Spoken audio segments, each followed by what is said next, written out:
My name is Brent Pence. I'm with Lynn Allen Farm in New Carlisle, Ohio. Farm with my wife Christine and my daughter Paige.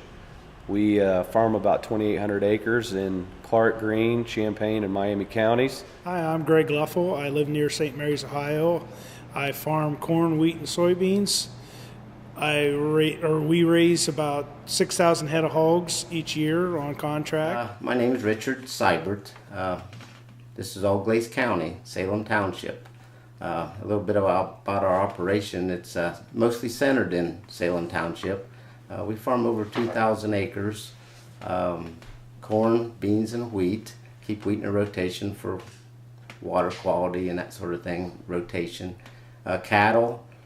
We've fattened good quality black cattle, colored cattle out for years, kind of changing a little bit. We've got baby Holsteins that my son is working on. Our operation, we raise corn, soybeans, wheat. We are farming just under 5,000 acres, and we have a wean to finish hog operation where we'll finish out 9,600 hogs a year. My wife Teresa and I farm in Clark, Madison, Greene, in Fayette County.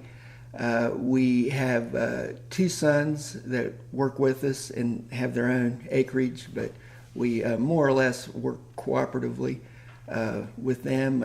We custom farm some for my dad, and my one son has a crop in Highland County, so we farm in 5 counties, kind of scattered out. Cumulatively, and this year we rented land to 3 of our daughters who all have careers, but they have some crop this year and making the decisions on their acreage that we custom farm for them. But so it's a family operation. We have this year 8,200 acres of corn and soybeans, 4,850 of corn, and 3,350 of beans. I got my start from a local farmer here in the neighborhood. It took a chance there when I was younger about letting me start to bale hay and mend fences and run his equipment when I was approximately 14 years old. And I worked for him through college and was able to get some land of my own. I bought my first tractor, was able to just kind of start branching out on my own. Had a couple gentlemen retire that were able to let me have their land to farm and to rent, and had many, as far as landlords, friends and landlords take a chance on me when I was very young and kind of, didn't have the background, so to speak. And then I met my wife, and her dad farms in Greene County, and we gradually took over his acreage as he started to slow down and retire a little bit. And that's pretty much how I got my start. I've been farming probably about 40-some years. I started when I was in FFA in my freshman year on a 5-acre field. And I just went from there. So I raised a few hogs and whatever we could. My dad's dad, it's farmed all of our lives. It's a generational farm. My start, I am the 6th generation on the family farm. My uncle, I was fortunate enough that he had all daughters that did not come back to farm, and I was just the next relative in line, or I wouldn't say in line, but the next relative that showed interest.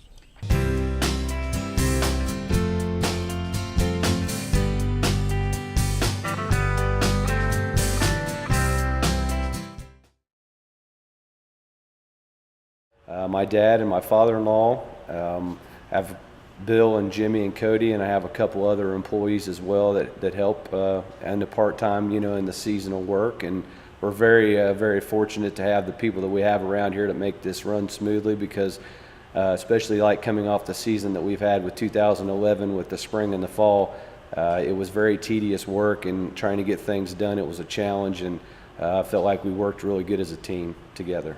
Brother, he pretty much takes care of all the repairs on the machinery and stuff. That's a big cost savings for us. I handle a lot of the paperwork with the FSA office, and we have a lot of duties we do together, as far as purchasing fertilizer and seed and things like that. My dad's still involved. I have 3 sons. That's 2 of them. One is full-time on the farm. He's doing the calves and that sort of thing. One works for Trupointe, agronomy and a lot of technology stuff. And one of them is a teacher at Coldwater Schools, but they all, off their time, come and help out and farm also.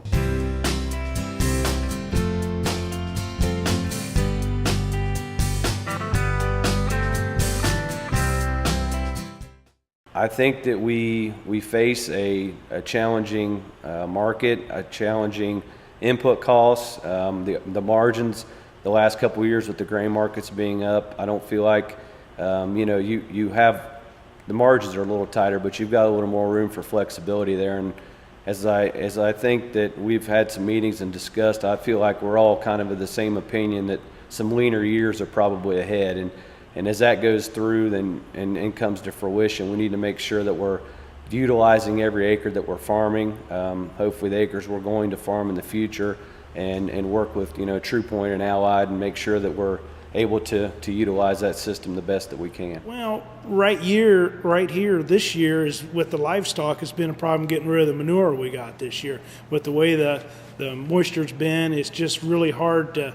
I'd like to do some this time of the year in the wintertime, but I'm just a little bit leery about doing it because, with the runoff and things like that. Major challenges. I wouldn't say surviving, but it's how we're going to grow, how we're going to get the next generations going in what the fields that they want, and continue the water quality and the, keep the neighbors happy, trying to work together with everyone.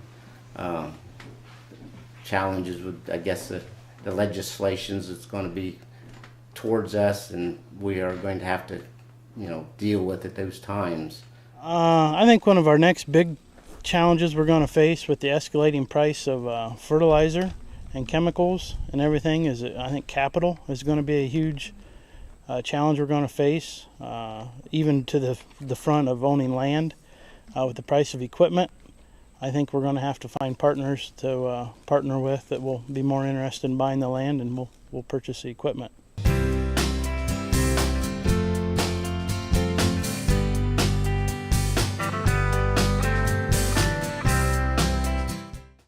Well, you try to abide by the rules. That's one thing you try to do. Basically, one at a time. When they hit you, you'll kind of research it. But there's a lot of avenues and help. Places to go to get information. Try to hit them off before they're here. A lot of the manure things we've been doing before the regulations. A lot of the soil management we've been doing before the regulations. So be involved in the plannings of those things before they actually become a problem. So be there when they're here to face us. We try and have an active public relations. It's a little bit different than what we're used to, trying to be maybe a little more social, just hanging around with some different people that we're not quite used to dealing with in the past.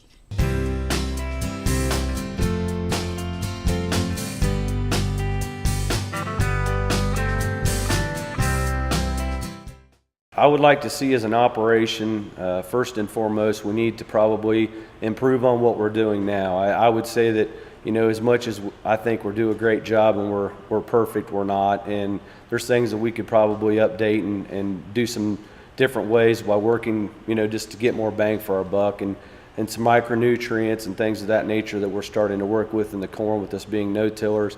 I think that, it's one of those situations that I would love to be able to grow our acreage in the future, but that has to be done in the proper manner, and maybe we'll get to the point where there's some gentlemen that want to retire or something that will allow us to farm their land. So. Well, you always like to get more farm ground, and one thing's going to depend on our boys. My boy's 17 and my brother's boy is 15. If they want to come into the operation, I could see us expanding the hog business. Major goals is basically we are always interested in expanding. We've lost some acres this year. So we have the capabilities and the machinery to do a lot more, but you still want to do it smartly, so you are making advances and making money while you're doing it. But basically you're still trying to improve your soil fertilities, which we've been doing for years. Different practices, different hybrids, and figure out where it all fits in. The goals for our operation is we're going to start to look at maybe some transition planning a little bit. My uncle's talking about a little bit of retirement. more and more. We're looking at phasing that out. We'd like to maybe develop our employees, a couple of them a little bit more, kind of move them up the ladder a little bit. And we're still hungry for some acres and like to look to maybe grow our operation a little bit.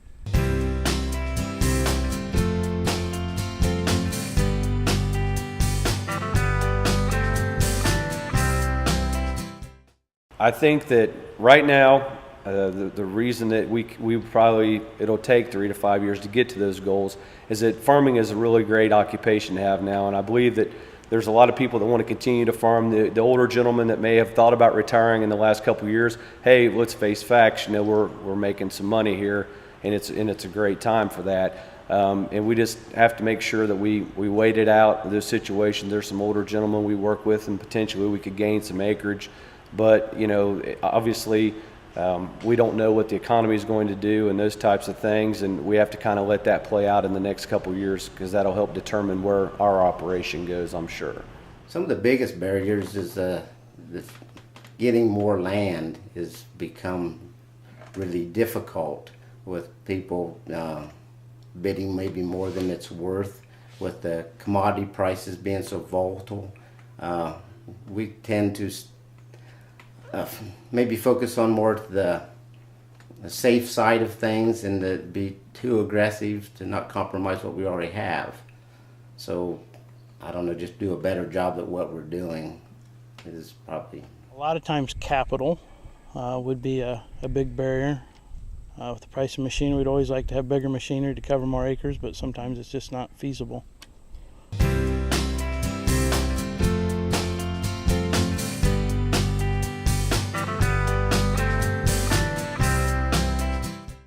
We use the GPS as, for fertilizer. Dick, our local co-op guy, he helps us with that. So we spread fertilizer, according to just where it's needed. And the same way with the lime. Technology to us, we are very active with new technology. We were one of the first in the neighborhood with a yield monitor to variable rate. We were one of the first people in the area to have a variable rate application fertilizer rig.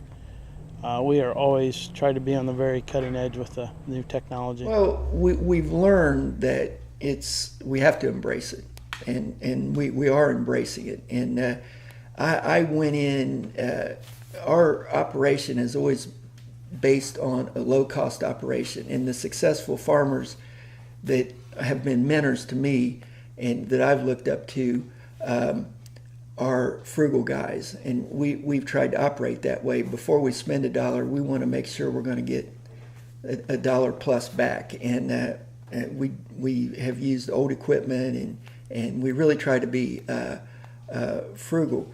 But when the technology came through, it was pretty expensive. I bought my first light bar in 1998. Trimble 132 was $7,000, and put it in a spreader that was worth $15,000. But it just immediately allowed me to spread fertilizer at night, and I could see immediate productivity increase.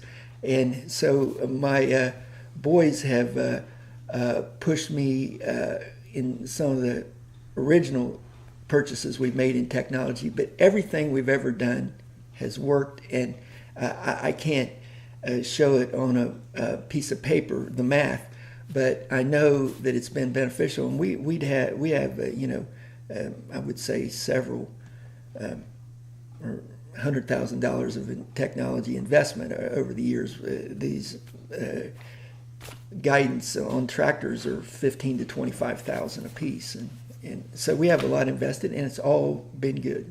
We variable rate all of our fertilizer, P and K, separately from each other. Our spreader is a twin bin spreader, and it variable rates the phosphorus, variable rates the potash. We variable rate our corn planting. Just so many of our operations have been impacted by the technology, and it's been all good, and that surprises me.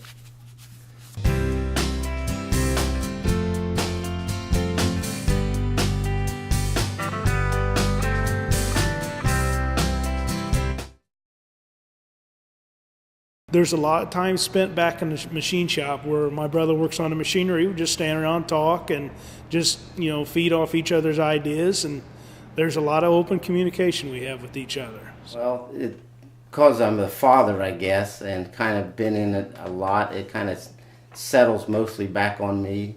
But I use the boys and what they're good at. And we all kind of get together, and sometimes not all at the same time, and talk about different decisions. One son is very active in the fertility and the technology part of it, so he knows more, and we rely a lot on him. One's a school teacher, and he has different avenues that he can gather things through the horticulture and pre-vet and that sort of thing for the cattle, and he gets his information otherwise. And the oldest one, he's nuts and bolts, the operating the equipment, so he probably knows more about the equipment and operating it. So it's a joint venture, trying to push off to the young ones, because that's where the future of agriculture is going to be, is the young people. And that's what this country and a lot of them's kind of leaving go awry, I guess, for lack of a better terminology. But we need to be looking at our young people. We try and weigh everything we do really hard. We look at it to profitability, to the variable rate of seed, to the variable rate of fertilizer. We try and take it right down to every acre, to every hour, man hour, whatever it would work out to. We rely on a lot. We have a lot of communication with our banker as one person, because we feel that he has a very good knowledge of the area, the market, the scales of economy. He gets to see things on a broader scale, I guess, than what we do. We subscribe to a financial consulting service for some grain marketing, and we talk with them probably a couple times a week with the way the markets are right now. Yeah. And they get to see several things on different scales and different geographies. Mm-hmm. I do talk to several people from Trupointe, probably maybe at least once a week, if not a couple times a month. Mm-hmm. Just trying to keep in the know, see what's new and what's coming. We get them from our local ag agent, or I use the internet quite a bit, read, and I know as far as grain sales and things like that, or our local person that handles that through the co-op, she sends me emails and websites to look on, things like that. So. I'm probably on the internet all the time for different things. It's just a large quantity of information from weather in other countries to what's going on in other countries. Germany has some new, interesting, innovative things that they're doing. A lot of times, sometimes they got it ahead of us. The folding corn heads and that sort of thing. It's really neat to kind of see what they do and how it works. Read a lot, mainly read a lot and interact with other farmers. There's a core group of farmers that I interact with daily, and we talk over things. And if you run into a problem, they've probably had it, or vice versa. And we just, I would say that's the main thing. Daily. Yeah, pretty much daily.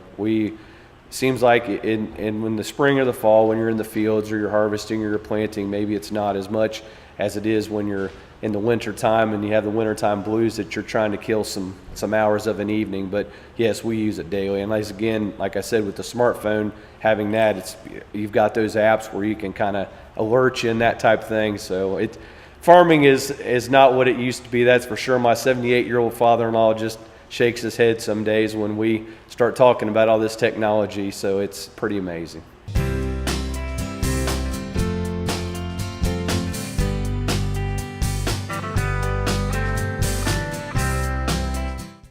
I define value from the standpoint that I want someone to do a great job when they're on our farm, whether it be spreading fertilizer or helping us, just make recommendations and stuff. I am a big warranty type person, or a type of being able to have a stand behind the product. And when I don't necessarily buy the cheapest inputs, but when I buy the inputs from whoever they may be, I want to make sure that they are there to back it up if something goes wrong. And I feel like that Trupointe and Allied do a great job at that, and they've been there and they've told me they were going to do something, then they do it. And at the end of the day, that's where I see value is it's being a partnership that way. Value as in if it helps my bottom line. That's the main thing, what I'm after. Value. I would define value as something that would, I guess I would probably look at it economics. Value would be something that it may not be the cheapest, but I get the best. I can't, no one uses the word value to describe value, but the best return, or yeah. I would say value is the product you're looking for at a fair price.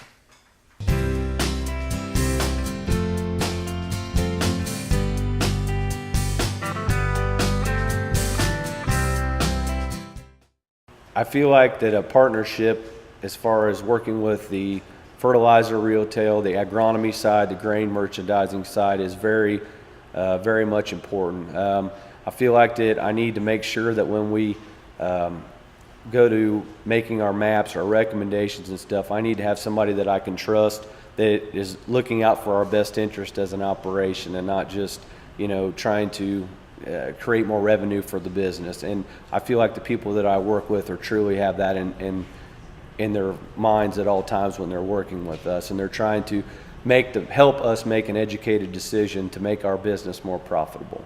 I would say being able to market my grain, being able to lock in fertilizer, petroleum, propane whenever it's at the best opportune time. Okay. There's a lot of common sense that goes to evaluating all the different things. But, you take the people that you surround yourself with people that really you trust and understand, and kind of leave the other ones alone. And that's where you kind of get your value of what you got. So you don't ask people that you don't think know. Basically, this. I would say probably two services and two expertise that we deal with a lot would be on the agronomy side, it's constant scouting of the crops, looking at fertility to fungicides to anything that could be happening in the crop, and another one would be the grain market. We feel those are the two biggest things probably that we can impact our bottom line with on the farm. Well, the number one thing is technology support with our machinery, and Doug Weichel from Allied provides that for us.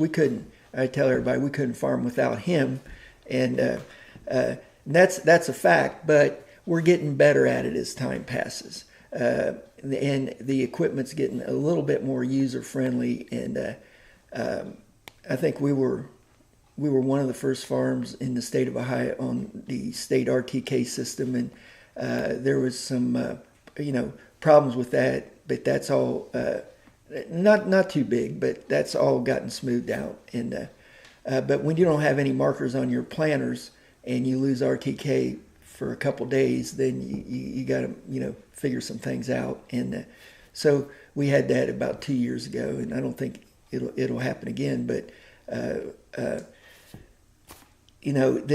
number one thing we need is technological support on our equipment, because a planting season is a 10-day season. A harvest season, we plan for a 30-day season. So it's a short amount of time, a lot of investment, a lot of people revolving around a machine. With our two combines, we have 5 semis and 2 grain carts. So if one combine goes down, there's a lot of people sitting, and it's a lot of value in equipment that's sitting, and we need to have that support really on a 24-hour basis, 7 days a week. This past fall was a tough fall, so we did a lot of our harvesting. We started between midnight and 3 a.m., and when the ground was frozen a little bit, and then we'd quit in the afternoon. So if you had a problem, it was in the middle of the night, and you need that support. Or seems like you always get a chance to plant on Saturday or Sunday, and we've gotten that support from Allied and Doug, and but that's our number one area.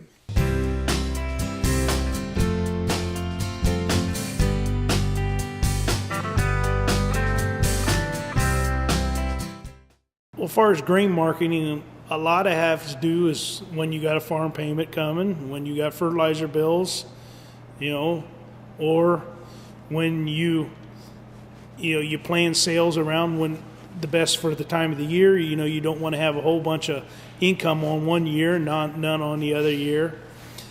And as far as fertilizer sales, I guess is you just try to hope you get it to win the best price you can get it.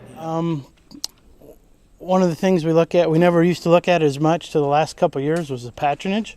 You know, the cheapest price may not always be the best price. With the patronage we've been able to receive the last couple of years from Trupointe has really been a nice little bonus gift, we felt.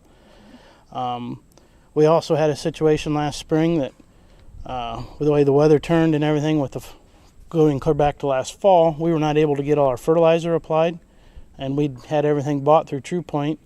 And for the first time, we actually had Trupointe come in and help us get it all applied so we could get over it. And man, it just went off without a hitch. You could not have asked for better guys. We never waited 5 minutes for a load of fertilizer. The application job that was done on a moment's notice was just unbelievable. It really made us proud to be part of it. Marketing decisions is 100% based on our budget and our profitability. My main mentor, other than my dad, told me when I was 18 years old, talk to your broker in a one-way phone booth. And so I've tried to do that. You know, when you ask for too much advice in grain marketing, it can really mess up your mind. So we just try to market to our own profitability and let the cards fall where they may after that. As far as chemical decisions, we go to meetings in the winter and people will have a new product. We go to field days and things like that in the summer. Corvus down at the Rivers Farm here last summer, and we look at these new products. And then maybe, you know, we're not real early adapters that way. Use what we know works and maybe work a little bit in and interact with other farmers before we would make a change.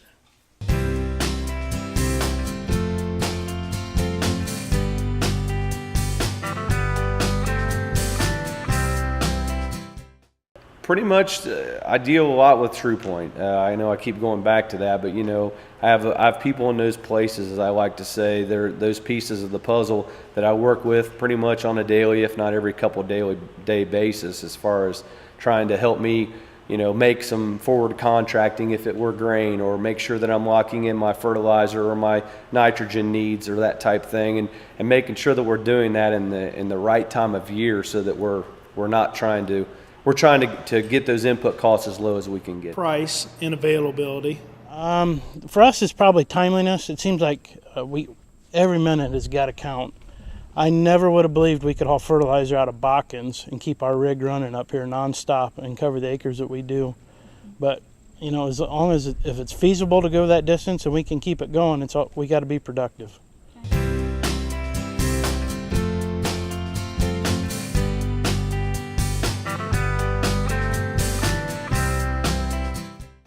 I feel like, again, hours of operation is huge.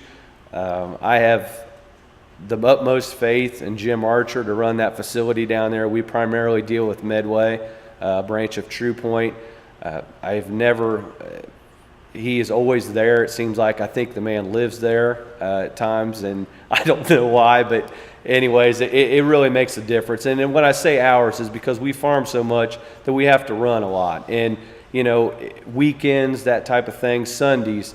I know there's a lot of people that don't feel like maybe, we shouldn't be open on Sundays, but when you get to the point in the rotten fall like we've had this year, and you know, the days you can't put 2 or 3 good days together running, you know, you have to be there, and we all are in the same boat, and we feel like that, you know, none of us would like to be out there on the weekends, but we have to be, and so hours of operation and keeping a flow there every day is very important. When I like to be able to get the best price I can, but I haul a lot of grain down to the New Bremen where they grind feed, and I like to be able to say, hey, my corn goes down there to grind for the hogs that come back to my place. It's a sense of pride for me too. For us, we look at return. If we got a truck, we've got semis, but they don't run up and down the road for nothing. You know, sometimes we'll go to St. Anthony if it pays, and if not, it'll go to Edgerton.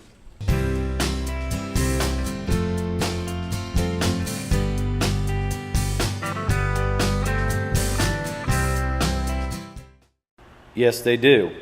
I feel like from the onset of winter, when we're making our seed decisions and our fertilizer decisions clear up until harvest time, I work with a great group of people with Trupointe and Allied. When I need help when we're planting and we see something's wrong, I can pick up the phone, I can call, and they'll be out there with me in the fields. Once we get things planted, if we have bugs or diseases or those types of things or weed issues, they're out there helping me look at those types of things and make sure that what I'm seeing is really what's going on. And then at harvest time, as we've gotten into the last couple of years, we've had a little bit of disease pressure and things of that nature that are on the phone calling and saying, look, that if you've got this variety, you need to be getting it harvested because it's not going to have very good standability. And so, yes, I do feel like I get that. And I feel like that, everyone that we partner with is that way, or we wouldn't do business with them. Yeah, I would say they do, yeah. Well, yeah, they do provide a total solution because I keep making money every year, so that helps me, that's what the end is, to make money on this. You don't want to be losing money all the time, so. They may, if you would use it. I don't completely give all the things to any one place. So it still ends up here at my desk deciding things, or in my operation. They probably offer it. There are different ones that do offer total solutions and that sort of thing, but I still have a hard time relinquishing that responsibility. Trupointe is the only one we've been dealing with that, and we feel like we're really getting that from the fertilizer analysis that we're getting, to be able to look at the ratios and everything there, to see the time to buy, and to the total program. We really, I think we're getting that. I would say a total solution, but it's a valuable solution. All of our fertilizer comes through Trupointe, excuse me, at South Charleston, purchased by our buying group, and they will open up on Saturday for you if need be, and so that's important. We buy our chemicals wholesale, but it's a local supplier from Springfield, and so generally we deal locally, but it's not the old retail outlet type system that we use.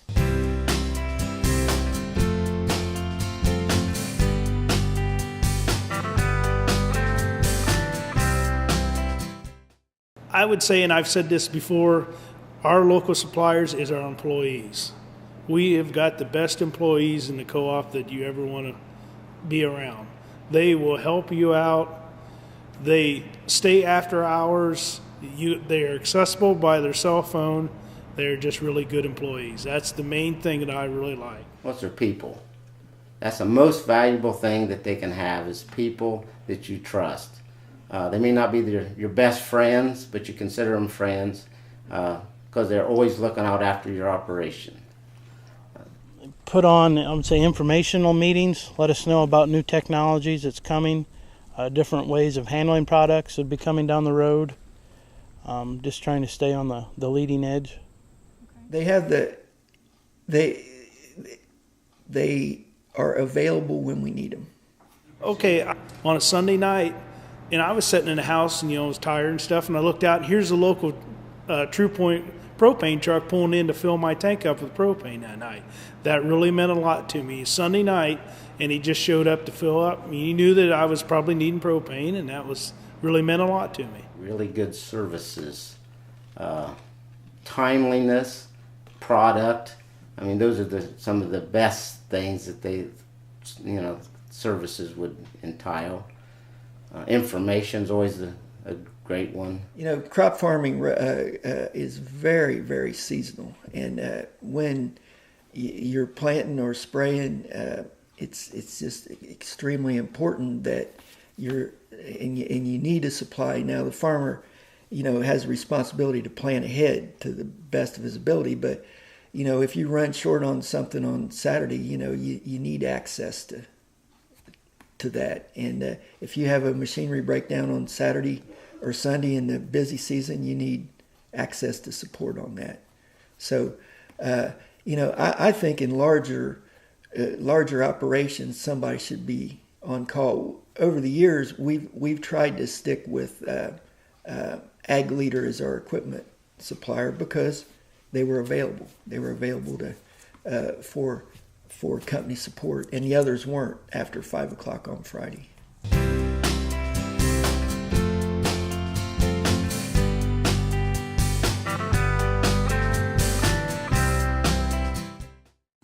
probably personalities. A salesman that doesn't have the expertise, I would say. If I deal with somebody, I want them to answer my question. I don't want them to say, I got to go, let me go find that out from my boss, or let me go ask my boss's boss and report back to you. I don't have time for that. If I need an answer, I don't want to sound like we're an arrogant chump, but if we need something, I mean, time is money anymore. When we go, we got to go. Yeah, there's been at least one time where we've rented equipment for anhydrous applicator, and it's not been ready to go to the farm. There's been hoses that's been wrong, or cracked or whatever, and things just haven't been right. And when our springs are such anymore, when it gets dry, you got to go to the field. You can't be spending half, 2/3 of a day trying to get something to go. So, well, one time in particular that I can remember is we went after some fertilizer. A company was trying to get our business. The fertilizer they put in the buggy, which was our own, wouldn't come out. It was a conglomeration of really wet stuff, clumpy stuff. It was just, you couldn't use it. So as far as the worst experience, that probably was. They tried to make it right, but it should never have left the plant.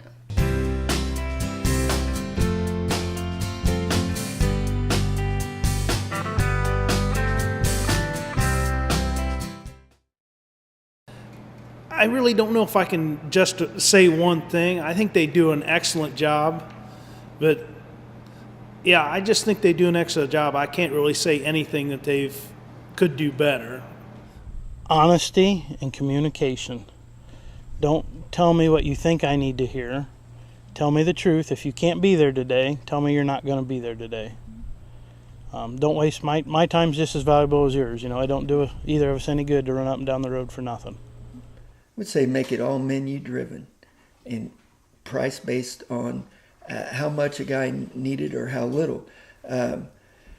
I think a lot of the complaint of the larger farmers was that they didn't need, in a lot of cases, as much support, and the price over the years that has been set on chemicals or fertilizer was averaged in across the group. Keep competitive with the fertilizer prices and the seed prices. And, just be competitive. I am a fan, for the most part, because they've done a lot of things right. Trupointe's, I guess, the one I'm exactly thinking about there. And I've grown up with a lot of the people, the applicators, and you have a very good understanding of one another. To be a raving fan, I don't know. They visit me about as much as they need to be. Maybe I am a raving fan, I guess, because a lot of our business does go there. Some things I don't like, I guess, start putting things together, packages where you have to try to decide whether or not you want to plant this corn because you want to spray for the deal. That makes things more complicated, I guess, if everything stood on its own. And one thing that suppliers over the years, in a lot of cases, don't understand is I don't know is an acceptable answer. And I just want honesty from the supplier. I don't know is fine. I'll find somebody else. But a lot of times when farmers ask questions, the supplier thinks he has to provide an answer, even though he doesn't necessarily know it. So I just want honesty from the supplier. And if they can't do it, they can't do it. That's fine with me. We'll figure out something else or try something else. But I don't normally get too upset, and we just, figure out another solution. But that would be my answer: honesty, and they have to have a knowledge base. The supplier needs to know what he's talking about, and most do. And then just be honest, and suppliers need to think ahead. They need to know at this time of the year that they sold 10,000 gallons of Quadris last year, so they ought to have 9,000 gallons going in, or whatever it might be. And I guess that would be my answer. That's very key. It's very important also. We don't get a lot of. I've been a dealer for seed corn for a lot of years, and part of that's not because I want to be. It's part of it's because I love to be in the technology part and in the know. information part. So No, it really, Trupointe's really, at first I was beginning to think maybe they got a little bit big for their britches at times. Seems like they've lost a little personality touch every now and then. They still, I know we're on a little different scale than some guys, but there's some times that maybe I'll question if they're not looking over the little guy a little bit too much. But I also think in a few more years, some of those little guys are going to probably disappear.